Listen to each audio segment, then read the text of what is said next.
This Civic Media podcast is sponsored by UW Organ and Tissue Donation. Organ donations are desperately needed, and now is the right time to become an organ donor. Talk to your family. Get the dot. Save lives. Go to heroicdeed.com.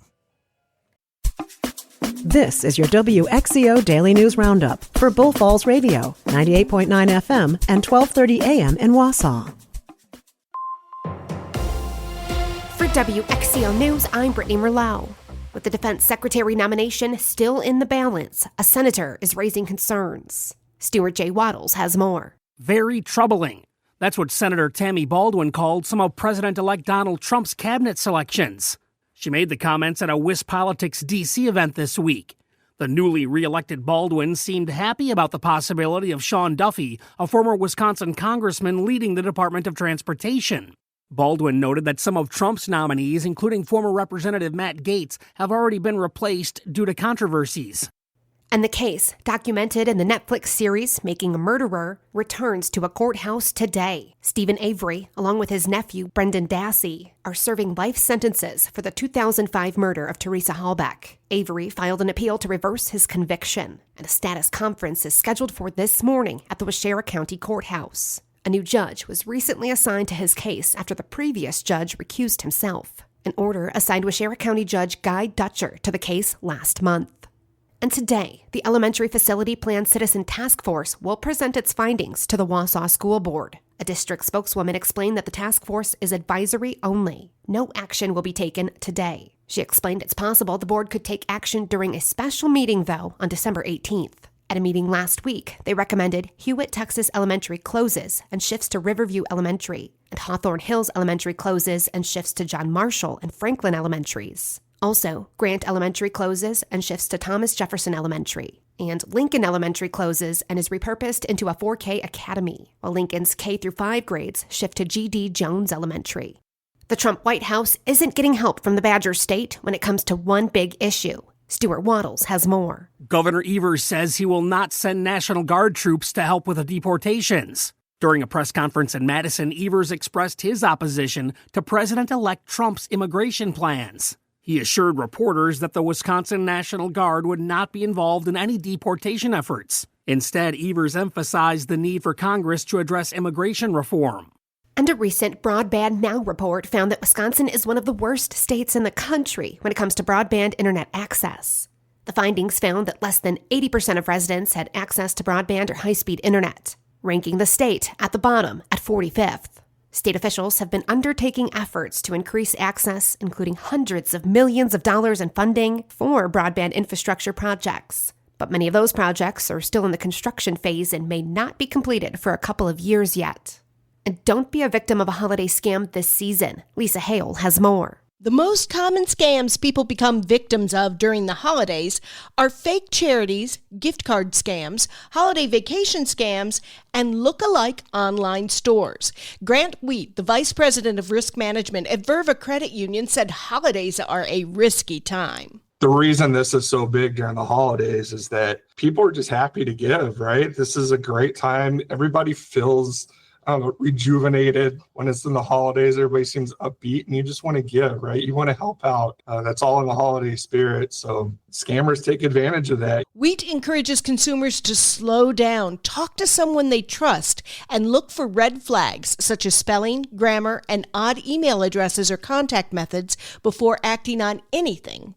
Granite Peak in Wausau is open, kicking off its 87th season of skiing and riding Rib Mountain State Park. The last 2 weeks, it's been all hands on deck, making snow and properly grooming the trails. As of right now, 50 acres are open with 13 trails, 2 terrain parks, and 3 chairlifts running. They're open Monday through Thursday from 10 a.m. to 5 p.m. with the Comet Chairlift. And snowmaking starts back up today as they try to expand their terrain to the areas east of the Blitzen Chair. And on the weekends, they're open from 9 a.m. to 9 p.m. with the season running through the first week of April.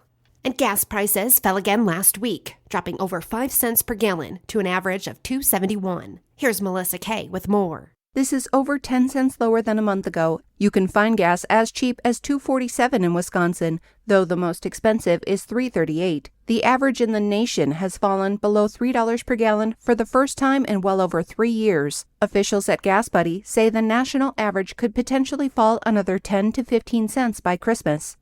And on Saturday, it was the 25th year of Skywarn Recognition Day. It was a day to celebrate the contributions for public safety made by Skywarn spotters. These people volunteer their time to report back important information during threatening severe weather events. These amateur radio operators work around the clock to submit information about tornadoes, storms, or strong winds, because those severe weather conditions could cause significant damage to people's lives and properties in the storm's path. For instance, if there's a high-risk day of severe weather, these Skywarn spotters will be activated by the National Weather Service. Every year, about 290,000 reports on weather irregularities come in, and those reports have worked to lessen the overall damage, allowing people and organizations to save money. Joint replacement has become a more common surgery to reduce pain and improve mobility. Melissa Kay has more. Some question if age is a limiting factor. Joe Miller, DO, an orthopedic surgeon with Aspirus Health, says there is no age too young or too old for joint replacement. It's really more of what your life expectations are and needs and your level of disease. Dr. Miller said having a new joint can be life-changing. Reducing pain and allowing more freedom of movement could allow someone to retain their independence rather than needing constant assistance. Deciding if somebody is appropriate for surgery has multiple different levels. Level of pain. We use x-rays to determine your level of disease and severity, but also your overall physical health and ability to go through a fairly large surgery safely. He said one of the biggest concerns is a patient's ability to take care of themselves after surgery. You may need a little bit of help in the first few days around your house just to prevent falls. If you're considering the procedure to restore your quality of life by reducing pain and increasing mobility, you should start by talking with your healthcare provider. And a 10-year-old boy interested in sports is fairly common. But a 10-year-old boy with his own podcast interviewing the likes of Mark Murphy and A.J. Dillon is unusual. For close games like this, I think it's going to go down to who has the ball last before halftime, where they're playing, and then who's winning at halftime. Because I think if it's a close game like that, it's just going to go down to those simple things. That's Bex, who hosts a podcast, Shorts on Sports, which can be found on YouTube. He's also a regular guest on Civic Media's Mino and the Mayor Show, which you can see streaming live on their Facebook, YouTube, and more. Or just ask Alexa to play WGBW, weekdays from 6 to 9 a.m. And tonight, there's free ornament making in Edgar. A DIY painted wood holiday ornament decorating event is taking place at the Marathon County Public Library. All supplies are provided, and it starts at 5 p.m. I'm Brittany Merlot for WXCO. The Bucks beat Brooklyn. I'm Mike Clemens with sports. The Milwaukee Bucks picked up a win, beating the Brooklyn Nets at the Barclays Center, 118-113. After the game, Doc Rivers agreed his team got off to a slow start. You know, it's funny. It felt like we played awful offense. We were shooting 57% at halftime. But we turned the ball over and gave up offensive rebounds. And they had a 10-shot shot cushion on us. Now, in the second half, we got to the foul line a lot, so it looked worse. But we only took 68 shots tonight, which is unheard of in a basketball game. The Bucks host the Orlando Magic in an NBA Cup quarterfinal tomorrow night at Fiserv Forum. Baseball, Willie Adames agreeing to a 7-year contract with the San Francisco Giants over the weekend worth $182 million, the largest deal in that team's history. The 29-year-old shortstop played 4 years for the Brewers. NFL, Packers back at work in meetings and getting ready for a road trip to Seattle to play the Seahawks on Sunday Night Football. With sports, I'm Mike Clemens.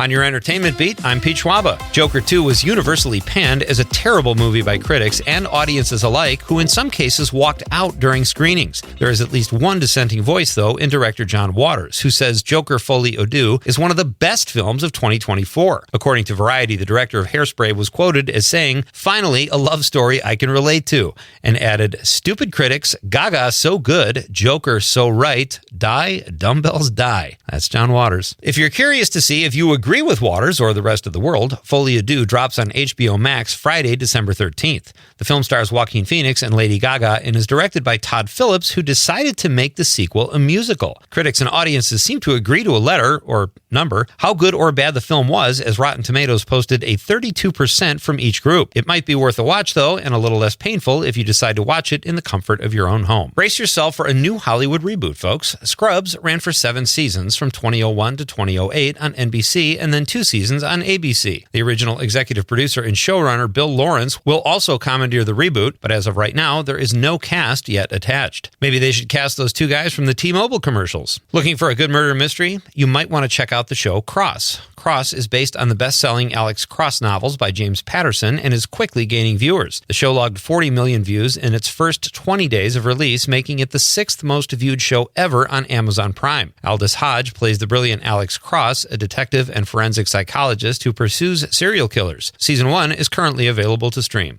There's always a decision to be made on New Year's Eve as to where to watch the countdown or who to listen to. Variety reports that CNN has confirmed that Anderson Cooper and Andy Cohen will host the network's New Year's Eve live event. Not a big surprise, really, as this will be their 8th year in a row hosting the event from Times Square. Coverage begins at 8 p.m. Eastern Time and goes past midnight, or until you tell your kids it's midnight and put them to bed. Don't you hate it when you're trying to have a good old-fashioned fist fight and a Mariah Carey concert breaks out? Let's reverse that. Fans at a recent Mariah Carey concert got into a Donnybrook while she was singing her All I Want for Christmas Is You at the end of the show. A 20-second clip of the incident went viral and shows people how not to behave at a concert, how not to fight, and how not to frame yourself in a video. For more showbiz fun, tune in to Nightlight with me, Peach Waba, weeknights from 6 to 8 p.m. on the Civic Media Radio Network. Partly cloudy this morning, mostly cloudy and windy by later this afternoon. Our high today in the upper 30s. Tonight will drop down to 24. Tomorrow, mostly cloudy and colder with a high of 26. Light snow is possible tomorrow night into Wednesday. I'm meteorologist Sean Cable. Outside now, it's 35.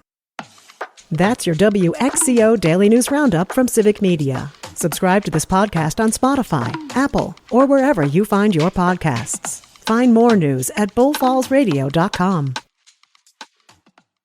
The national news cycle never stops, but it can be hard to find news about your local community. Civic Media is dedicated to providing quality local and state news coverage across Wisconsin. With the Civic Media app, you can get notifications about local stories that matter to you and your community. Find the free Civic Media app in your phone's app store and choose notifications from the menu to tell us what kind of news you want to hear about.